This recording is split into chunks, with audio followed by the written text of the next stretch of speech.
케이스가 두 가지가 유명한 사례들이 있어요. 첫 번째로 자녀가 이제 막 20살인데 20억 줘서 부동산 사기한 거예요.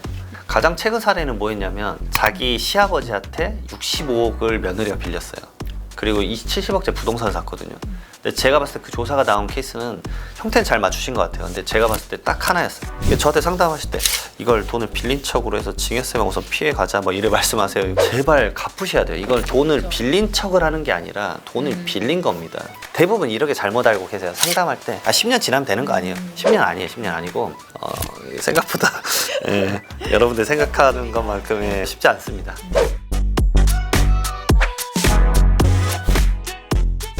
이런 경우도 또 주변에 있었는데 부모와 자식 간에 이제 금전을 거래할 할 때 차용증을 써야 된다.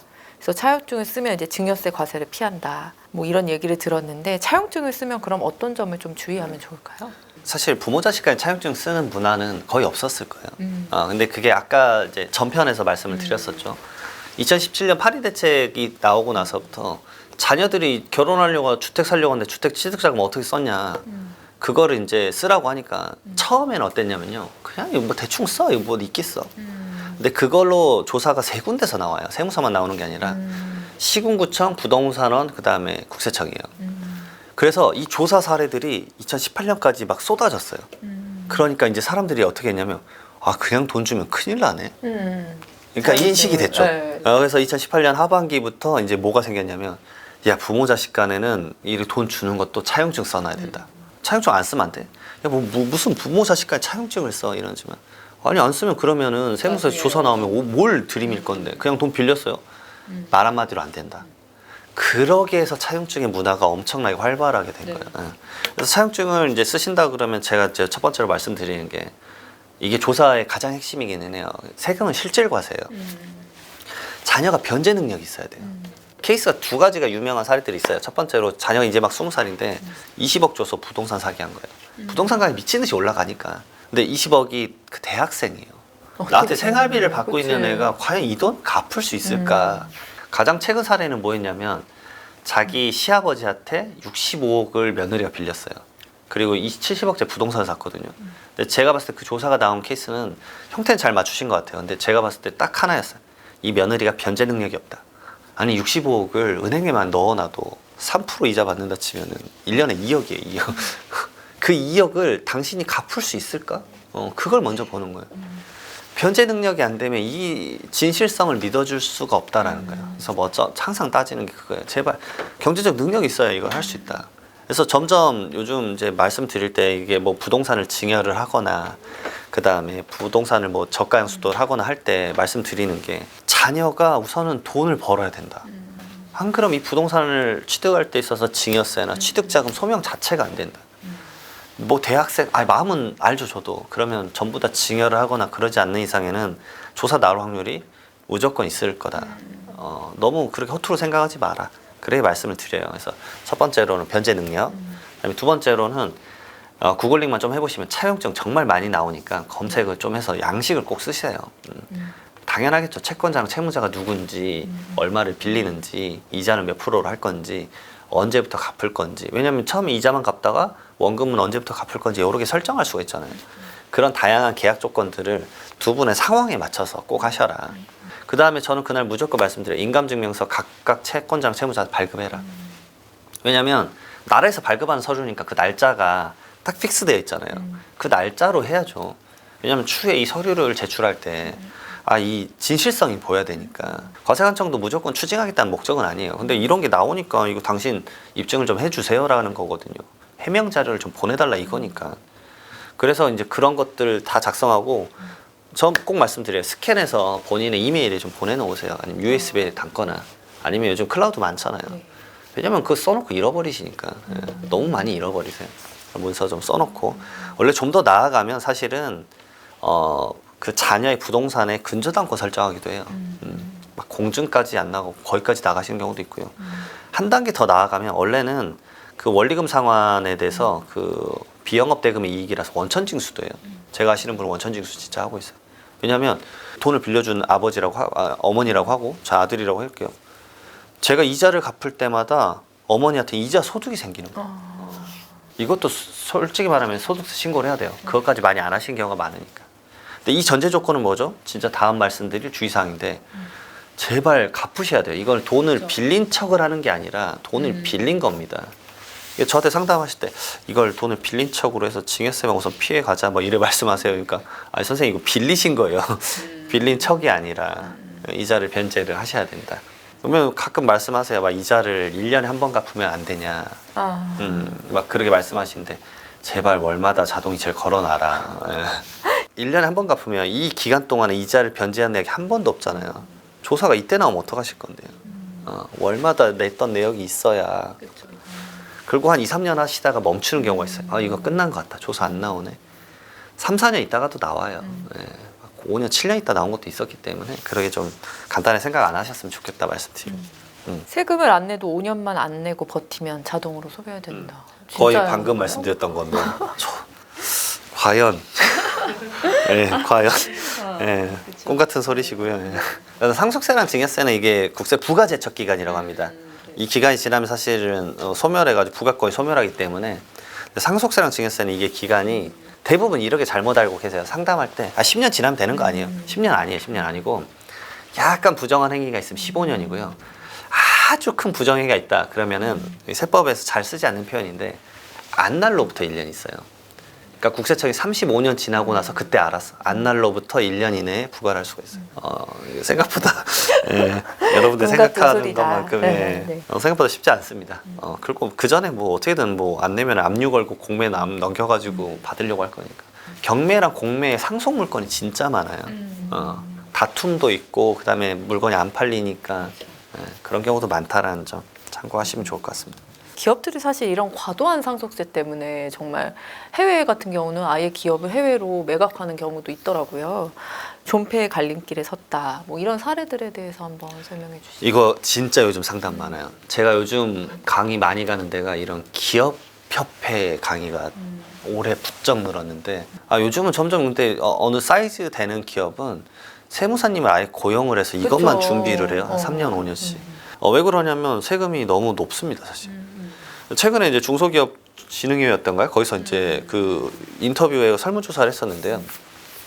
생각보다 우리나라의 장수기업이라고 하잖아요. 좀 우리나라는 물론 다른 나라에 비해 장수기업의 이 수명이 좀 짧은데 20년만 넘어 장수기업인데 그분들의 오너의 아주 높은 비율, 제가 알기로는 40, 50%인데 60대 이상이에요.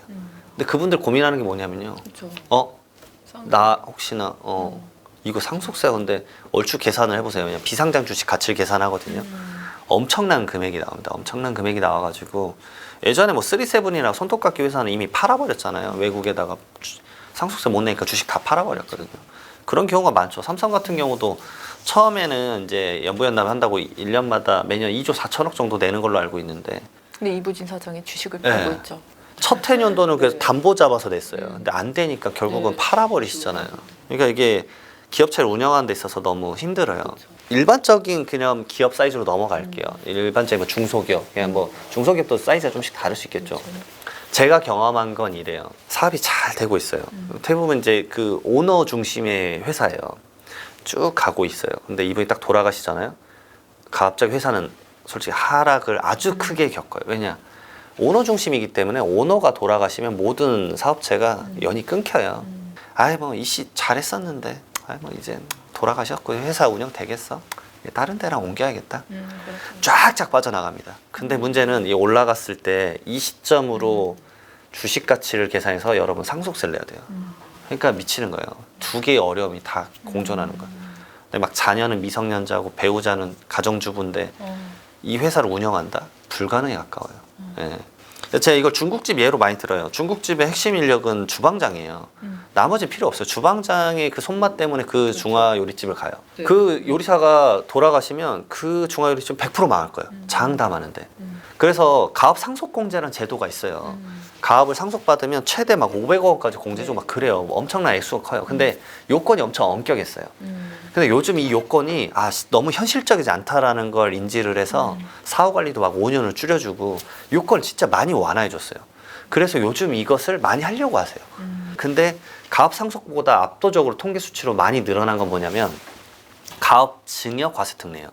용어 어려운데 간단해요. 살아생전의 주자 이거예요. 아니 요리사 분이 돌아가셨는데 그 다음에 가업 이어받으면 뭐예요? 제대로 운영이 안 될 텐데. 그래서 요리사님이 살아계실 동안에 자녀가 붙어가지고 배우는 거예요. 웍질도 배우고 손님들 응대하는 것도 배우고, 아버지가 조용하게 은퇴를 하더라도 자연스럽게 승계가 하는. 그래서 요즘은 문의는 다 대부분 가업증여예요. 미리 살아생전에 증여를 받을 때 이때도 마찬가지로 몇백억씩 증여 재산을 공제를 해줘요. 그 부담이 확 줄어든단 말이에요. 그러니까 이 제도에 대해서 정말 문의가 많아요. 그래서 이 요건도 더 완화해달라는 문의가 엄청 많은 거고. 근데 생각보다 많이 완화는 됐습니다. 그래서 저는 개인적으로 이런 제도도 활용을 하지만, 두 번째로 사실은 제가 생각하는 건, 일반적인 개인한테는 못하겠지만 기업체를 운영하는 상속권에 대해서는 자본이득세라는 것도 좀 고민을 해줬으면 좋겠다. 자본이득세는 뭐냐면요, 이제 아버지가 이렇게 사업을 일구고 이때 돌아가셨다고 할게요.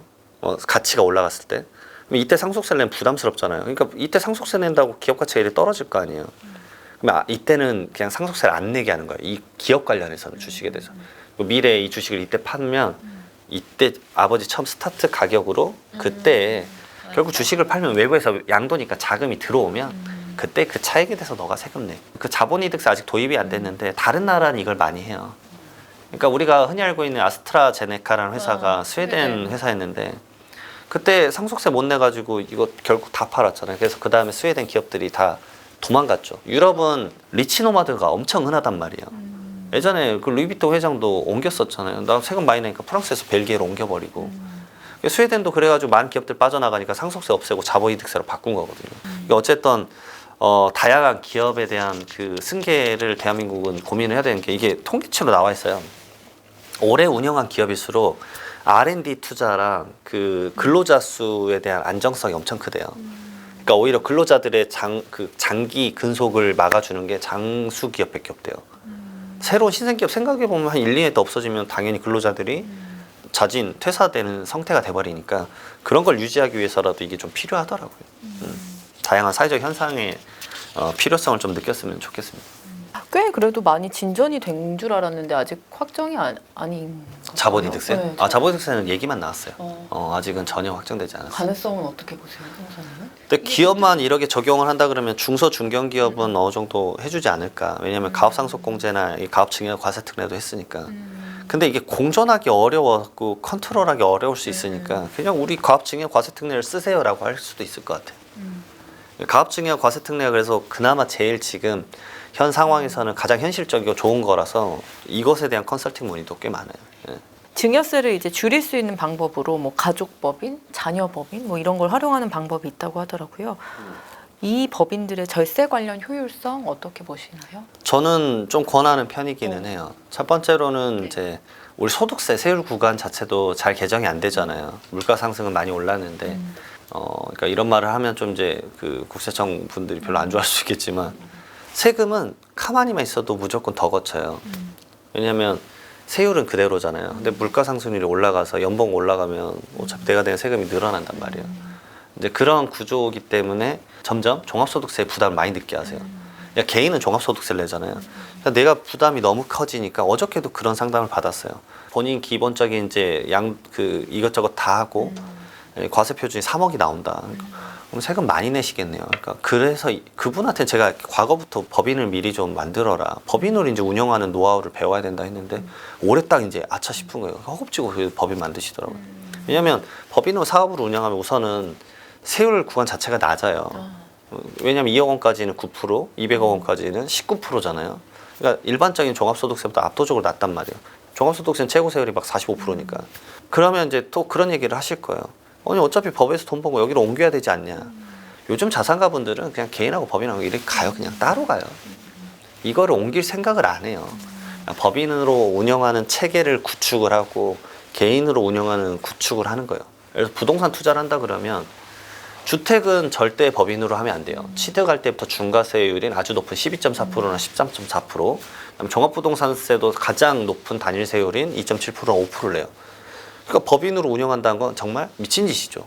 그러니까 개인으로 해야 돼요. 그리고 주택은 개인으로 할 때 어떤 이점이 있냐? 비과세라는 이점이 있어요. 법인 비과세가 없거든요. 그러니까 예를 들어 부동산 투자를 한다고 하면은 개인은 주택을 투자를 하는 거고, 법인으로 만약 한다 그러면 상업용 부동산, 말 그대로 비주거용 부동산에 대해서는 이건 법인으로 해야 되겠다. 양도 차익이 커서 미래 양도세가 클 수 있으니까.